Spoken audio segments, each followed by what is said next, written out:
Hello friends, welcome back to Civil Knowledge Tamil. இன்னைக்கு இந்த Tekla structural designerல wind load எப்படி apply பண்றது அப்படிங்கறத பத்தி தான் பார்க்க போறோம். நார்மலா நம்ம டெட் லோட், லைவ் லோட்லாம் அப்ளை பண்றதுக்கு லோட் டேப்ல போய் என்ன லோட் டைப்போ அந்த லோட் டைப் சூஸ் பண்ணி ஸ்லாப் அண்ட் பீமுக்கான லோட் வந்து அப்ளை பண்ணுவோம். அதே மாதிரி தான் நம்ம wind load அப்ளை பண்ண போறோம். wind load அப்ளை பண்றதுக்கு முன்னாடி ஃபர்ஸ்ட் வால் பேனல் கிரியேட் பண்ணனும். அப்பதான் இந்த wind loadக்கான இந்த wind wizard அப்படிங்கிற இந்த ஆப்ஷன் வந்து எனேபிள் ஆகும். அதுக்கு மாடல் டேப்ல போய் வால் பேனல் அப்படிங்கிற ஆப்ஷன் இருக்கும்.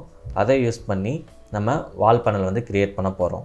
விண்ட் லோட் கேஸ் வந்து நம்ம என்ன மாதிரியான பில்டிங்லாம் அப்ளை பண்ணணும் அப்படின்னா more than 10 metre as per IS code படி மோர் தென் 10 மீட்டர் ஹைட் உள்ள எல்லா பில்டிங்ஸ்க்குமே நம்ம விண்ட் லோட் கேஸஸ் வந்து அப்ளை பண்ணியிருக்கணும். ஸோ இப்போ நம்ம இங்கே க்ரியேட் பண்ணியிருக்கக்கூடிய மாடல் பார்த்தீங்கன்னா G+6 பில்டிங். இதோட ஹைட்டு பார்த்தீங்கன்னா 23 மீட்டர். ஸோ இந்த பில்டிங்க்கு நம்ம விண்ட் லோட் கேஸ் வந்து கண்டிப்பாக அப்ளை பண்ணியிருக்கணும். அதுக்கு ஃபஸ்ட்டு நம்ம வால் பேனல் வந்து கிரியேட் பண்ணணும். வால் பேனல் சூஸ் பண்ணிக்கிங்க. சூஸ் பண்ணிவிட்டு ஃபஸ்ட் பாயிண்ட் கிளிக் பண்ணுங்கள். அதாவது நம்ம பேஸ் பாயிண்ட்லேருந்து பில்டிங்கோட ஹைட் வரைக்கும் நம்ம வால் பேனலை வந்து கிரியேட் பண்ணணும். இந்த வால் பேனல் வந்து நம்ம பில்டிங்கோட அவுட்டரில் மட்டும்தான் கிரியேட் பண்ண போகிறோம். ஸோ சுற்றி இருக்க அவுட்ரு ஃபுல்லாக நம்ம இந்த வால் பேனல் கிரியேட் பண்ணலாம். நீங்கள் ஒன்ஸ் வால் பேனல் கிரியேட் பண்ணும்போது ஒரு டிரான்ஸ்பரண்ட் டைப்பில் கிளாஸ் மாதிரி உங்களுக்கு ஒரு பேனல் வந்து கிரியேட் ஆகிருக்கும். ஸோ இங்கே பார்த்தீங்கன்னா தெரியும், ஒரு க்ரீன் கலரில் ஒரு வால் பேனல் வந்து கிரியேட் ஆகிருக்கு. ஸோ இந்த மாதிரி சுற்றி பில்டிங்கை சுற்றி வால் பேனல் வந்து க்ரியேட் பண்ணிக்கிங்க. ஒன்ஸ் க்ரியேட் பண்ணதுக்கப்புறம் இங்கே பார்த்தீங்கன்னா ஸ்ட்ரக்சரில் ஃப்ரேம்ஸ் அப்படின்னு க்ரியேட் ஆகிருக்கும். டபுள் கிளிக் பண்ணி பார்த்தீங்கன்னா தெரியும், நம்ம வால் பேனல் வந்து க்ரியேட் பண்ணியாச்சு. ஒன்ஸ் நீங்கள் எல்லா வால் பேனலும் க்ரியேட் பண்ணதுக்கப்புறம் இப்போ லோடு டேப் போங்க. இங்கே பார்த்தீங்கன்னா விண்ட் விசார்ட் வந்து ஆக்டிவேட் ஆகிருக்கும். ஸோ இந்த ஐக்கானை கிளிக் பண்ணிங்கன்னா ஒரு டயலாக் பாக்ஸ் ஓப்பன் ஆகும். இதில் நம்ம ஒஸ்ட் கேஸ் டேட்டாக்கு வந்து சூஸ் பண்ணிக்கிறோம். அதுக்கு கீழே ஆப்ஷன்ஸ் வந்து 3 ஆப்ஷன் கொடுத்துருக்காங்க. டோப்போகிராஃபி கன்சிடர் பண்ணுறது, சைக்ளோனிக் எஃபெக்ட் கன்சிடர் பண்ணுறது, ஏதாச்சும் கிளாடிங் இருந்துச்சுன்னா அதுக்கான ப்ரெஷர் செக்ஷன் வந்து கன்சிடர் பண்ணுறது. இந்த மாதிரி 3 ஆப்ஷன் இருக்குது. இதில் உங்களுக்கு என்ன ஆப்ஷன் வேணுமோ அதை சூஸ் பண்ணிக்கிங்க. நார்மலாக டோப்போகிராஃபி மட்டும் சூஸ் பண்ணிக்கலாம். சைக்ளோனிக் எஃபெக்ட் இருந்துச்சுன்னா, அதாவது நீங்கள் கன்ஸ்ட்ரக்ட் பண்ணக்கூடிய பில்டிங் மாடல் வந்து ஒரு சைக்ளோனிக் ரீஜியனில் இருந்தால் நீங்கள் சைக்ளோனிக் எஃபெக்ட் வந்து கன்சிடர் பண்ணிக்கிங்க. ஸோ இப்போ நான் ஜஸ்ட் டோப்போகிராஃபி மட்டும் கன்சிடர் பண்ணிவிட்டு நெக்ஸ்ட்டு கிளிக் பண்ணுங்கள். ஸோ இப்போ பார்த்தீங்கன்னா இதில் ஆட்டோமேட்டிக்காக எல்லா டேட்டாஸுமே எடுத்துக்கும். இங்கே பில்டிங்கோட ஹைட் என்ன, அதோட வித்து, லென்த்து, அது என்ன மாதிரியான பில்டிங் அப்படிங்கிறத சூஸ் பண்ணிக்கலாம். நம்ம இங்கே கொடுக்கக்கூடிய வேல்யூ என்ன அப்படின்னு பார்த்தீங்கன்னா பேசிக் விண்ட் ஸ்பீட். இந்த பேசிக் விண்ட் ஸ்பீட் வந்து நம்ம NBC கோட் புக் 2015 பேஸ் பண்ணி தான் நம்ம கொடுப்போம். அதில் உங்களோட ரீஜன் என்ன, அந்த ரீஜனுக்கு எவ்வளோ விண்ட் ஸ்பீட் இருக்குது அப்படிங்கிறத அந்த புக்கில் கொடுத்துருப்பாங்க. ஸோ இப்போ நான் 50 மீட்டர் பர் செகண்ட் அப்படிங்கிற இந்த வேல்யூ கொடுத்துருக்கிறேன். அது போக கீழே K1 K2 அப்படிங்கிற இந்த ஃபேக்டர்ஸ் இருக்கும். ஸோ இதோட வேல்யூ என்ன அப்படிங்கிறதையும் கோட் புக்கை ரெஃபர் பண்ணி நீங்கள் இங்கே கொடுக்கணும். ஸோ நார்மலாக 1 அப்படின்னு கொடுத்துருக்கேன். கொடுத்துட்டு நெக்ஸ்ட்டு கொடுத்துக்கோங்க. நெக்ஸ்ட்டு பார்த்தீங்கன்னா டெரைன் கேட்டகரி, அதாவது உங்களோட பில்டிங்ஸ் சரௌண்டிங்ஸில் என்ன மாதிரி இருக்குது அப்படிங்கிறதான் இந்த டெரைன் கேட்டகரி. ஸோ இதில் பார்த்தீங்கன்னா 4 ஆப்ஷன் இருக்கும்.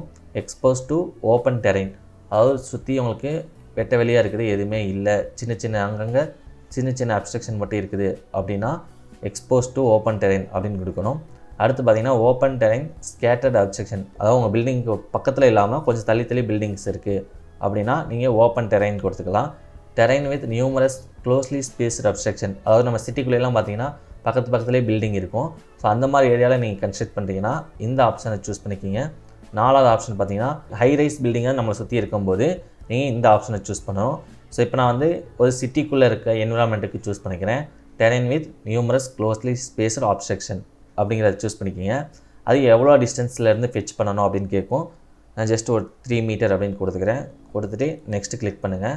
இது வந்து எக்ஸ்ட்ரா ஃபீச்சர்ஸ், அதாவது உங்களோட டெரைன்ஸ் வந்து எவ்வளோ ஸ்லோப் இருக்குது, எவ்வளோ டவுன் ஸ்லோப் இருக்குது அப்படிங்கிற பொறுத்து இது வேணும்னா கொடுத்துக்கலாம், இல்லைனா நெக்ஸ்ட்டு கொடுத்துருங்க. ஸோ இப்போ பார்த்தீங்கன்னா நம்ம கொடுத்த வேல்யூ வச்சு VZ max PZ maxக்கான கேல்குலேஷன் அவங்களே ஃபைண்ட் அவுட் பண்ணிடுவாங்க. இதே நீங்கள் நார்மலாக STAADPRO யூஸ் பண்ணும்போது மேனுவலாக நீங்கள் விண்ட் லோட் கேல்குலேஷன் பண்ண வேண்டியது இருக்கும். பட் Tekla ஸ்ட்ரக்சரல் டிசைனரில் ஆட்டோமேட்டிக்காக விண்ட் லோட் வந்து கேல்குலேட் பண்ணிக்குவாங்க. ஸோ நெக்ஸ்ட்டு கொடுத்துட்டு ஃபினிஷ் கொடுத்துருங்க. இதுக்கப்புறம் விண்ட் லோட் கேசஸ் வந்து கிளிக் பண்ணுங்கள். கிளிக் பண்ணிங்கன்னா இதில் ஆட்டோ அப்படின்னு ஆப்ஷன் இருக்கும், அதை கிளிக் பண்ணுங்கள். ஸோ இப்போ ஆட்டோமேட்டிக்காக 4 டைரெக்ஷன்லுமே 0, 90, 180 அண்ட் 270 இந்த மாதிரி 4 டைரெக்ஷனில் ப்ளஸ் வேல்யூக்கும் மைனஸ் வேல்யூக்குமே ஆட்டோமேட்டிக்காக இந்த சிபிஐயோட வேல்யூ வந்து க்ரியேட் ஆயிரும்.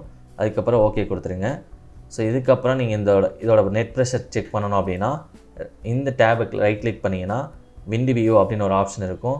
ஸோ அந்த ஆப்ஷனை சூஸ் பண்ணிங்கன்னா என்ன டைரெக்ஷனில் என்ன மாதிரியான விண்டு ப்ரெஷர் இருக்குது அப்படிங்கிறத நீங்கள் ஈஸியாகவே பார்த்துக்க முடியும். ஸோ இங்கே நெட் ப்ரெஷரை கிளிக் பண்ணிங்கன்னா எந்த ஃப்ரேமில் எவ்வளோ நெட் ப்ரெஷர் வந்து க்ரியேட் ஆகிருக்கு, என்ன டைரெக்ஷனில் அப்படிங்கிறத ஈஸியாக நீங்கள் பார்த்துக்க முடியும். ஸோ இந்த மாதிரி ஈஸியாகவே ஆட்டோமேட்டிக்காக விண்ட்லோடு வந்து நம்ம டெக்லா ஸ்ட்ரக்சரல் டிசைனரில் அப்ளை பண்ண முடியும். இதுக்கப்புறம் நீங்கள் எப்பயும் போல் லோடு காம்பினேஷன் க்ரியேட் பண்ணிக்கிங்க. காம்பினேஷனில் ஜென்ரேட் காம்பினேஷன், ஆப்ரேட்டிங்கில் நெக்ஸ்ட் கொடுத்துக்கிறேன். இதில் பார்த்தீங்கன்னா விண்ட்லோடுக்கான லோடு காம்பினேஷன் சூஸ் பண்ணிக்கிங்க. லிமிட் ஸ்டேட் மெத்தடுக்கான காம்பினேஷன் மட்டும் தான் நம்ம டிக் பண்ணிக்கிறோம். இது வந்து ஒர்க்கிங் ஸ்ட்ரெஸ் மெத்தடுக்கான காம்பினேஷன், ஸோ அதெல்லாம் நம்மளுக்கு வேணாம். லிமிட் ஸ்டேட் மெத்தடுக்கான காம்பினேஷனுக்கு சூஸ் பண்ணிவிட்டு நெக்ஸ்ட் கொடுங்க. இப்போ பார்த்தீங்கன்னா உங்களுக்கு விண்ட்லோடுக்கான இதுவும் வந்திருக்கும். விண்ட்லோடுக்கான காம்பினேஷன் கொடுத்துருப்பாங்க. நெக்ஸ்ட் கொடுத்து ஃபினிஷிங் கொடுத்துட்டிங்கன்னா உங்களுக்கு எல்லா விதமான காம்பினேஷனும் இங்கே க்ரியேட் ஆகிடும். ஸோ இதுக்கப்புறம் நீங்கள் எப்பயும் போல் ஸ்ட்ரக்சர் அனலைஸ் பண்ணிக்கலாம். அனலிட்டிக் ஸ்டாட்டிக் கொடுத்துட்டிங்கன்னா உங்களுக்கு ஸ்ட்ரக்சர் வந்து அனலைஸ் ஆகும். ஸோ இந்த மாதிரி விண்ட்லோட அப்ளை பண்ணக்கப்புறம் அனலைஸ் பண்ணி அதிலிருந்து நம்மளுக்கு தேவையான ரிசல்ட் வந்து எடுத்துக்கலாம். ஸோ இப்படி தான் நம்ம டெக்லா ஸ்ட்ரக்சரல் டிசைனரில் விண்ட்லோடு வந்து அப்ளை பண்ணுறது. நார்மலாக மற்ற சாஃப்ட்வேர்லாம் பார்த்திங்கன்னா மேனுவலாக கேல்குலேட் பண்ணணும். மேனுவலாக கேல்குலேட் பண்ணிவிட்டு அதுக்கப்புறம் இந்த நெட் ப்ரெஷர் வேல்யூலாம் நம்ம அப்ளை பண்ணுவோம் ஒவ்வொரு டைரெக்ஷன்லையுமே. பட் இந்த டெக்லா ஸ்ட்ரக்சரல் டிசைனரில் பார்த்திங்கன்னா ஆட்டோமேட்டிக்காகவே கேல்குலேட் பண்ணிக்க முடியும். ஜஸ்ட் நம்ம பேசிக்கான வேல்யூஸ் மட்டும் கொடுத்தாலே போதும். நெக்ஸ்ட் வீடியோவில் வேறு ஒரு டுட்டோரியல் பற்றி பார்க்கலாம். நன்றி, வணக்கம்.